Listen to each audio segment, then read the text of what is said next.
በምስራቅ ጎጃም ታጣቂዎች ተፈታኝ ተማሪዎችን ኢላማ አደረጉ። ወደ ትምህርት ቤት ወደ ብሔራዊ ፈተና በሚያመራ መኪና ውስጥ ሆነው ተፈታኝ ተማሪዎች ጥይት ተተኮሰባቸው። የሱዳን ጦርነት በርዕዮተ ዓለም ብቻ አይደለም የሚንቀሳቀሰው፣ በወርቅም ጭምር ነው።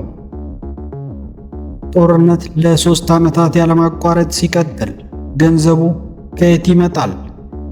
በሱዳን ከሆነ መልሱ ግልጽ ነው፣ ወርቅ። የሱዳን ጦርነት በሐሳብ ልዩነት ብቻ ሳይሆን በወርቅ ንግድ የሚደገፍ ጦርነት ነው። አሜሪካና ኢራን ወደ ሙሉ ጦርነት እየተመለሱ ነው። በአሜሪካና በኢራን መካከል ሰላም ከተፈረመ ገና በአንድ ሳምንት ውስጥ ጦርነቱ ተመልሶ መጥቷል። ሁለቱ ሀገራት ቀደም ብለው ያሰመሯቸውን ቀይ መስመሮች ሙሉ በሙሉ አልፈው ወደ ሙሉ ጦርነት እየተመለሱ ነው።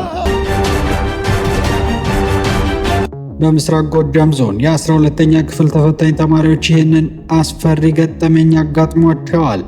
ማንነታቸው ያልታወቁ ታጣቂዎች በተማሪዎች መኪና ላይ ተኩስ ከፍተው 5 ተማሪዎችን አቁስለዋል። በአሁኑ ወቅት በመላው ኢትዮጵያ 12ኛ ክፍል መልቀቂያ ብሔራዊ ፈተና በመካሄድ ላይ ነው። በሺዎች የሚቆጠሩ ተማሪዎች የወደፊት ዕጣ ፈንታቸውን ለመወሰን ወደ መፈተኛ ማዕከላት እየተጓዙ ነው። ለብዙ ተማሪዎች ግን ወደ መፈተኛ ቦታ መድረስ ራሱ ትልቅ ፈተና ነው። በተለይ በአማራ ክልል በመንግስት ኃይሎችና በፋኖ ታጣቂዎች መካከል በቀጠለው ግጭት ምክንያት ባለፉት ዓመታት በተመሳሳይ ወቅት በአካባቢ የጸጥታ ችግር ምክንያት ብዙ ተማሪዎች ወደ መፈተኛ ማዕከላት መድረስ ተስኗቸው ቀርተው እንደነበር ይታወሳል። ዘንድሮ ደግሞ ችግሩ ወደ አዲስ ደረጃ ደርሷል። ተፈታኝ ተማሪዎችን ይዞ ይጓዝ የነበረ መኪና በምስራቅ ጎጃም ዞን በታጣቂዎች ቀጥተኛ ኢላማ ተደርጓል። ታጣቂዎቹ በመኪናው ላይ ተኩስ በመክፈት 5 ተማሪዎችን አቁስለዋል። የቆሰሉ ተማሪዎች ወደ አቅራቢያ ሕክምና ተቋም ተወስደው ሕክምና እየተደረገላቸው ይገኛል። የምስራቅ ጎጃም ዞን ትምህርት ቢሮ ኃላፊዎች ላለፉት ዓመታት በዞኑ ባለው ግጭት ምክንያት በመቶ ሺዎች የሚቆጠሩ ተማሪዎች ከትምህርት ገበታ ውጭ መሆናቸውን ሲገልጹ ቆይተዋል። ይህ ደግሞ የችግሩን ስፋት ያሳያል። ይህ ክስተት ተማሪዎችና ቤተሰቦቻቸው በስጋት ውስጥ ሆነው ብሔራዊ ፈተና እንዲወስዱ የተገደዱበትን አስቸጋሪ ሁኔታ በድጋሚ ያጎላል። ላለፉት ዓመታት ከኦሮሚያ እስከ አማራ ክልል ብዙ ቤተሰቦች ልጆቻችን በጸጥታ ችግር ምክንያት ወደ መፈተኛ ማዕከል መድረስ አልቻሉም ሲሉ ተማጽነው ነበር።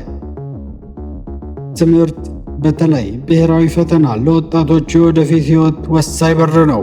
ይህ በር ግን ብዙ ጊዜ በጸጥታ ስጋት ምክንያት ይዘጋል ወይም አደገኛ ይሆናል።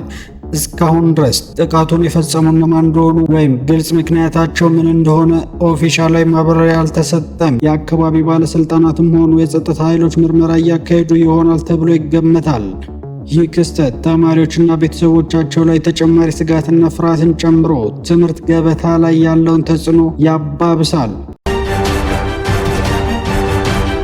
ጦርነቱ ከሚያዝያ 2015 ዓ.ም ጀምሮ በሱዳን ጦር ኤስኤፍ እና በፈጥኖ ደራሽ ኃይል አርኤስኤፍ መካከል ሲሄድ ቆይቷል። ሁለቱም ወገኖች ጦርነቱን ለማስቀጠል የሚያስፈልጋቸውን ገንዘብ ከየት እንደሚያገኙ ግልጽ ጥያቄ ነው። ሱዳን በዓመት ከ80 ቶን በላይ ወርቅ ታመርታለች። ከአፍሪካ ትልቁ ወርቅ ላኪ ሀገር ናት። ይህ ወርቅ ግን የመንግስት ግምጃ ቤት ውስጥ ከመግባት ይልቅ ጦርነቱን ለማስቀጠል ጥቅም ላይ እየዋለ ነው። አርኤስኤፍ በዳርፋንና በኮርዶፋን ክልሎች የሚገኙ ትልቅ የወርቅ ማዕድን ቦታዎችን ተቆጣጥሮ ይገኛል። በተለይ ጀበል አሚርን ጨምሮ ከ2012 እስከ 2022 ባሉት ዓመታት ብቻ የኤምሬትስ ካምፓኒዎች ከ2500 ቶን በላይ ህገወጥ የአፍሪካ ወርቅ ተቀብለዋል። ዋጋውም ወደ $115 ቢሊዮን ይገመታል። የአርኤስኤፍ ግንባር ቀደም ደላላ ኩባንያ አልጁናይድ ወርቅ ከደቡብ ዳርፋር በአውሮፕላን ወደ ደቡብ ሱዳን ራጃ ከተማ፣ ከዚያ ወደ ኡጋንዳ፣ ኬንያ፣ በመጨረሻም ወደ ተባበሩት ኤሚሬትስ ይጓዛል። ብቻዋን የደቡብ ዳርፋርን ድንበር አካባቢ በወር ቢያንስ 150 ኪሎ ግራም ወርቅ እንደምታመርት አንድ ምንጭ ገልጿል። በሌላ በኩል የሱዳን ጦር ኤስኤኤፍ ደግሞ በምስራቅ ሱዳን ያለውን የወርቅ ማዕድን ይቆጣጠራል። ከዚያ የሚያወጣውን ወርቅ በአብዛኛው በግብጽ በኩል አልፎ ወደ ግብጽ ወደቦች ካይሮ ደርሶ በመጨረሻ ወደ ኤምሬትስ ይላካል። ባለፈው ሳምንት ሐምሌ 6 ቀን 2018 ዓ.ም የአውሮፓ ህብረት የውጭ ጉዳይ ሚኒስቴሮች በብራስል ተሰብስበው በሱዳን ላይ ያለውን ማዕቀብ አጠናክረው ከሱዳን የሚመጣ ወርቅ መግዛት፣ ማስመጣት ወይም ማጓጓዝ እንዲታገድ ወስነዋል። ውሳኔው በተጨማሪ ለወርቅ ማዕድን ሥራ የሚውሉ ኬሚካሎችን ሜርኩሪንና ሳያናይድን ወደ ሱዳን መላክ አግዷል።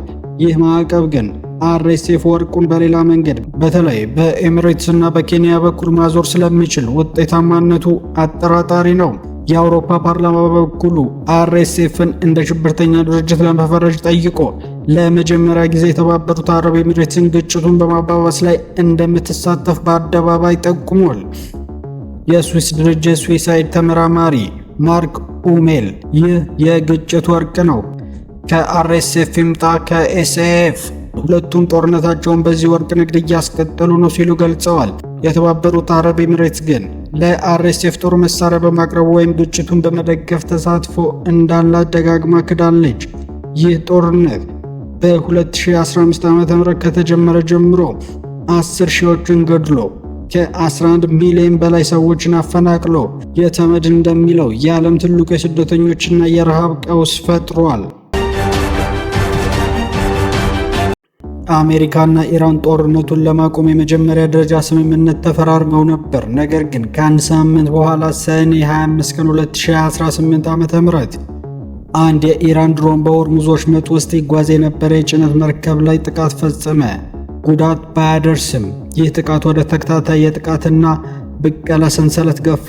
ስምምነቱ ገና በአንድ ወር ውስጥ እንዲፈርስ ምክንያት ሆነ። ኢራን ከዚህ በፊት ኢላማን ወደ አዲስ አማራጭ የመርከብ መስመር አድርጋ ነበር።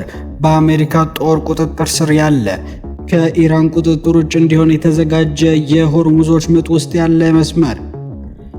የኢራን የስምምነቱ ቋንቋ ወሽመጡን የመቆጣጠርና የወደፊት ክፍያ የመጠየቅ መብት እንደሚሰጣት በግልጽ እንደሚቀመጥ፣ ይህንን አማራጭ መስመር የስምምነቱ ጥሰት ነው ስትል ተቃውማለች።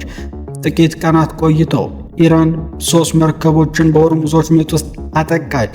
አሜሪካን በምላሹ የኢራንን አየር ኃይል መከላከያ ስርዓቶች፣ ራዳሮችና ከ60 በላይ ትናንሽ ጀልባዎችን ኢላማ ያደረገ ተከታታይ ጥቃት ፈጸመች።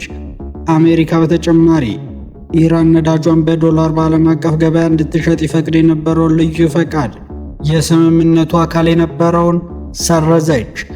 ኢራን ለዚህ ምላሽ የተጠናከረ ብቀላ ጀመረች። ጥቃቷን ወደ ባህሬን፣ ኩዌትና ራሱ አደራዳሪ ወደ ነበረችው ኳታር አስፋፋች። የኢራን ወታደራዊ አዛዥ ኮሎኔል ኢብራሂም ዞልፋጋሪ የሆርሙዝ ወሽመጥን መቆጣጠር የማይታሰብ ቀይ መስመራችን ነው ሲሉ ገልጸዋል። የኢራን ባለስልጣናት እንደሚሉት የአሜሪካ ጥቃቶች እስካሁን ከ35 በላይ ሰዎችን ገድለዋል፣ ከ300 በላይ አቁስለዋል። ጥቃቱ ወደ ቴህራን አካባቢ ድረስ በመድረስ ላይ ነው። ትራምፕ ከኔቶ ጉባኤ ከወጡ በኋላ የተለያዩ ምላሾችን ሰጥተዋል። አንዳንድ የአሜሪካ ግጭቱን ማርገብ እንደምትፈልግ፣ ሌላ ጊዜ ደግሞ ጠንካራ ማስፈራሪያ ቃላትን ተጠቅመዋል። የኢራን መሪዎች ስምምነቱ መልሶን ላያድን እንደሚችል አስቀድመው የተረዱ ይመስላሉ። ይህም ወደ ሙሉ ጦርነት የመመለስ ዕድሉ ከፍተኛ መሆኑን ያመለክታል።